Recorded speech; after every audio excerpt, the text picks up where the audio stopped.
Bismillahirrahmanirrahim. Alhamdulillahirabbil alamin. Wassalatu wassalamu ala asyrafil anbiya'i wal mursalin wa ala alihi wa sahabatihi ajma'in wa man ihtada bihadihi wastanna bisunnatihi ila yaumiddin, amma ba'd. Allahumma 'allimna ma yanfa'una wanfa'na bima 'allamtana warzuqna ilma. Ikhwan dan akhwat sekalian, na'azani Allah wa iyyakum.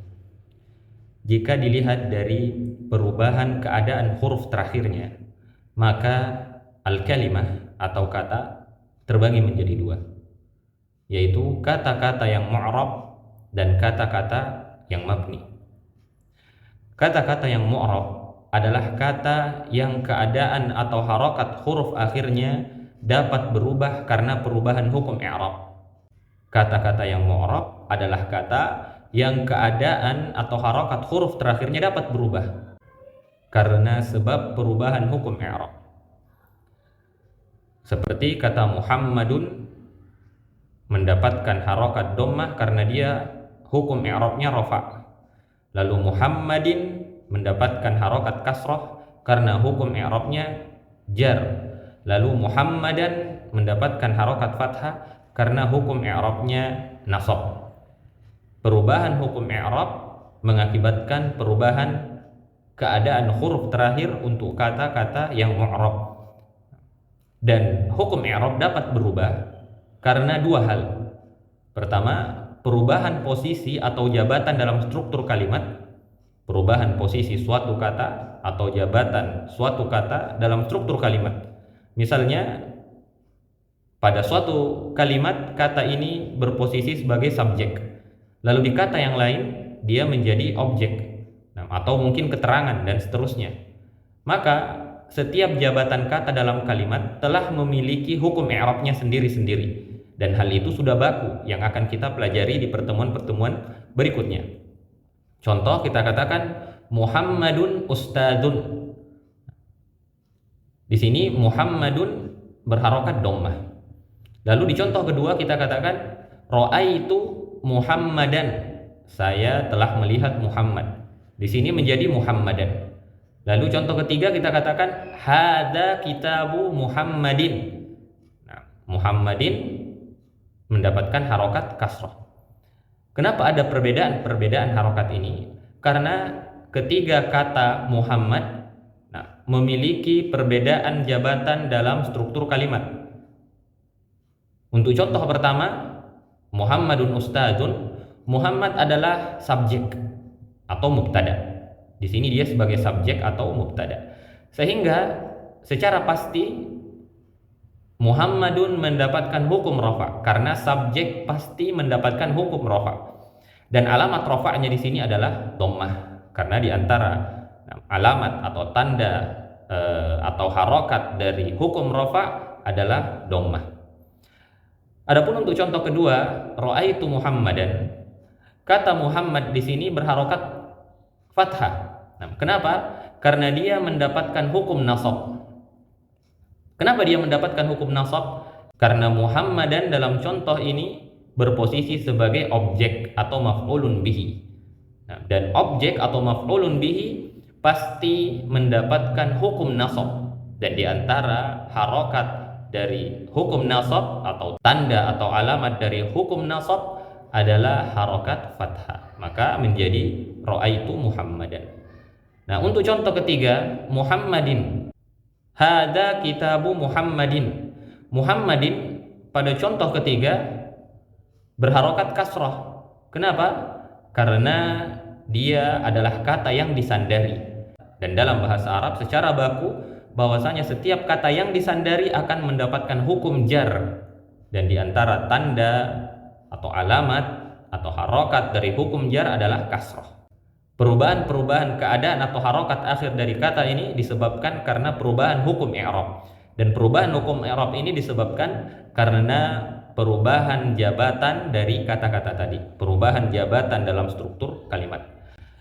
Yang kedua, hukum i'rab dapat berubah disebabkan karena adanya awamil, penyebab-penyebab lain seperti huruf jar atau seperti huruf inna. Misalnya ada huruf jar min yang berarti dari, maka kata setelahnya akan mendapatkan hukum jar. Min Muhammadin, dia mendapatkan harokat kasrah. karena Muhammadin adalah isim yang terjarkan oleh huruf jar, yaitu min. Atau saya katakan inna Muhammadan, sesungguhnya Muhammad jamilun, inna Muhammadan jamilun. Kenapa Muhammadan? Karena ada amil di sini, yaitu inna, yang mengakibatkan Muhammad berubah menjadi, atau Muhammadun berubah menjadi Muhammadan. Itu kata-kata yang mu'rab, kata yang keadaan atau harokat huruf terakhirnya berubah disebabkan karena perubahan hukum i'rab, atau lebih sederhana lagi, disebabkan karena perubahan kedudukan atau jabatan kata tersebut dalam struktur kalimat, atau karena adanya awamil, adanya penyebab-penyebab lain seperti huruf jar. Adapun kata yang keadaan huruf terakhirnya selalu tetap pada satu keadaan, harokat akhirnya atau keadaan huruf terakhirnya sama terus, tidak berubah, walaupun hukum i'rabnya berubah, walaupun ada awamil seperti huruf jar sebelumnya, maka kata-kata ini disebut dengan kata yang mabni. Contoh, kita katakan hadza ustadzun, hadza ustadzun. Hadza di sini sebagai subjek, dia mendapatkan hukum rafa, tapi dia tidak berubah, dia tetap hadza. Pada contoh berikutnya kita katakan ra'aitu hadza, saya telah melihat si ini, saya telah melihat ini. Hadza di sini sebagai objek maf'ulun bihi dengan hukum nasab, tapi dia tidak berubah, dia tetap pada harokat sukunnya, hadza, hadza. Atau saya katakan min hadza, ada amil, ada min yang mengakibatkan kata setelahnya biasanya berharokat kasroh, tapi dia tidak berubah, tetap berharokat sukun, min hadza. Min hadza ini kata-kata yang mabni, kata-kata yang keadaan atau harokat huruf terakhirnya selalu tetap walaupun terjadi perubahan hukum i'rab.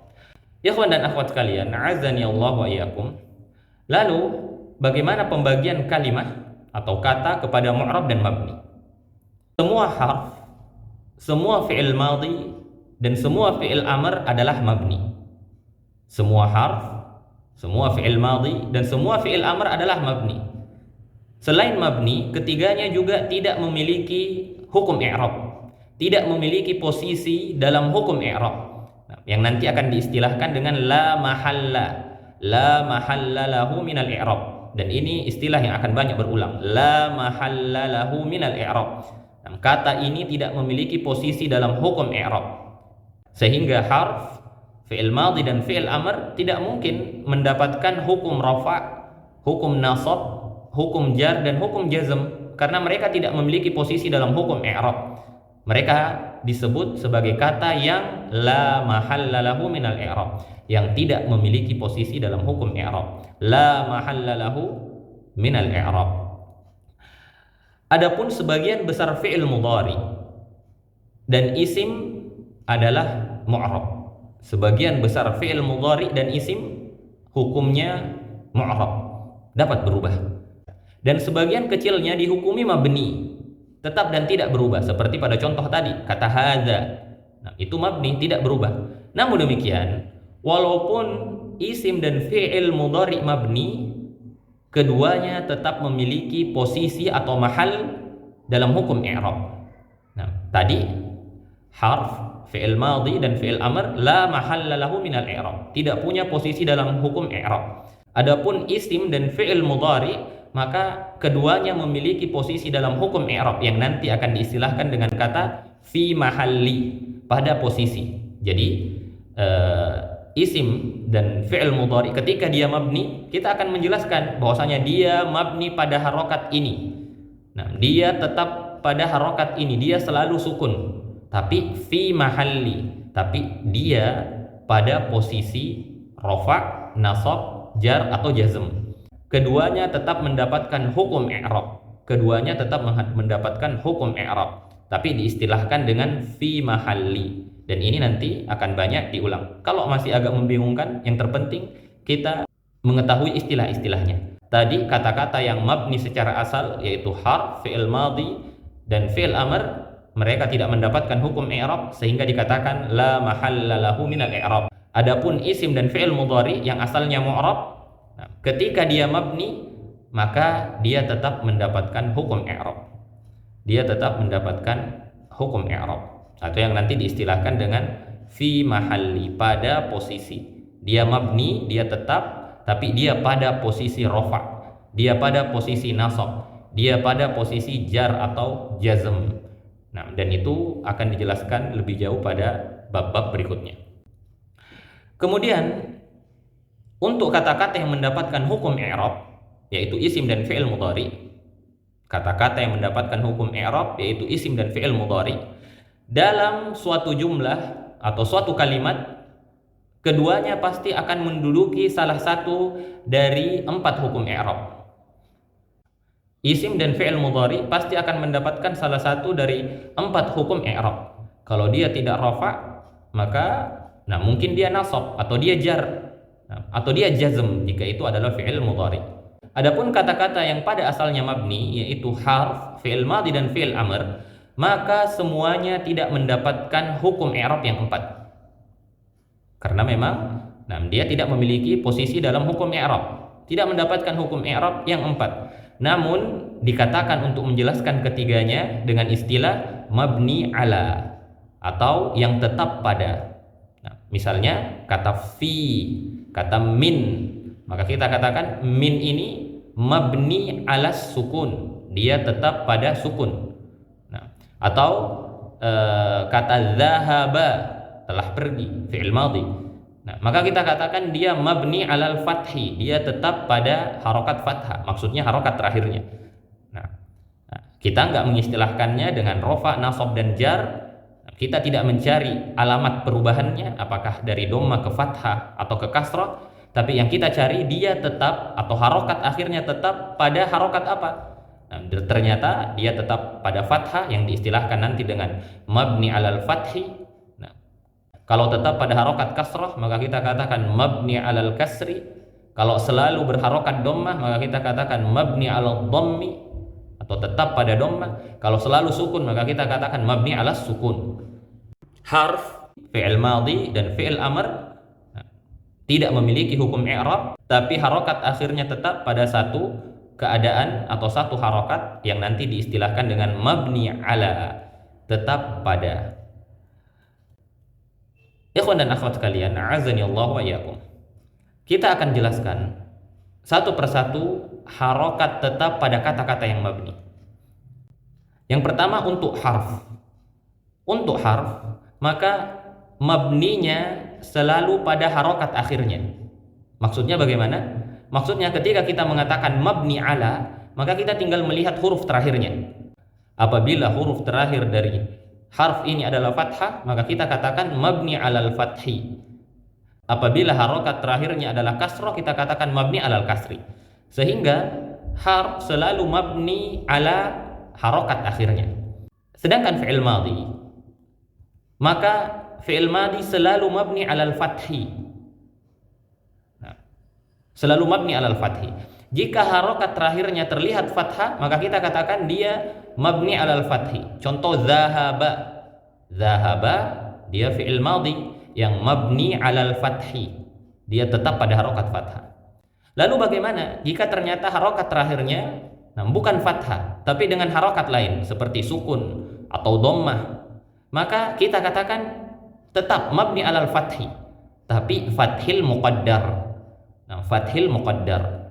Jadi fi'il madhi mabninya hanya pada satu harokat, yaitu fathah. Walaupun nanti kita dapatkan ada fi'il madhi yang harokat akhirnya bukan fathah, kita tidak katakan dia mabni ala al-kasri atau ala ad-dhammi, tapi kita katakan mabni alal fathi atau mabni alal fathil muqaddar. Jika fathahnya terlihat, kita katakan mabni alal fathi seperti zahaba. Jika fathahnya tidak terlihat, maka kita katakan mabni ala al-fathil muqaddar, mabni ala al-fathil muqaddar, seperti kata zahabtu. Huruf akhirnya yaitu ba, zahabtu ini artinya saya telah pergi. Zahab, jadi bukan lagi zahaba, tapi zahabtu. Huruf terakhirnya menjadi sukun. Kita tidak mengatakan untuk fi'il madhi bahwasanya kata ini mabni ala sukun, tapi mabni ala fathil muqaddar. Dia mabni dengan fathah yang muqaddar. Kemudian untuk fi'il amr, maka mabninya tidak lepas dari 3. Apabila kita melihat sukun di bagian akhirnya, maka dia mabni ala sukun. Seperti idhab, pergilah kamu, maka ini mabni ala sukun. Atau kita katakan ijlis, duduklah kamu, maka ini mabni ala sukun. Dan terkadang dia mabni ala hadfin nun, atau mabni dengan menghapus nun, atau mabni ala hadfi harfil illah, mabni pada menghapus huruf illah. Saya ulang, untuk fi'il amr ada 3 kemungkinan mabninya. Yang pertama mabni ala sukun, mabni pada harokat sukun jika kita melihat sukun di akhirnya, atau dia mabni ala hadfin nun, mabni dengan menghapus nun, atau yang terakhir dia mabni ala hadfi harfil illah, menghapus huruf illah. Apa itu huruf illah? Alif, waw, dan ya. Nah, dan ini jika membingungkan, insya Allah ini akan menjadi jelas di pembahasan seputar kata kerja, seputar fi'il. Adapun pembahasan seputar fi'il mudhari yang kebanyakannya mu'rab, begitu juga dengan isim, maka kita akan bahas pada pertemuan berikutnya. Hadza wa sallallahu ala nabiyyina Muhammadin wa ala alihi wa sahbihi wa sallim.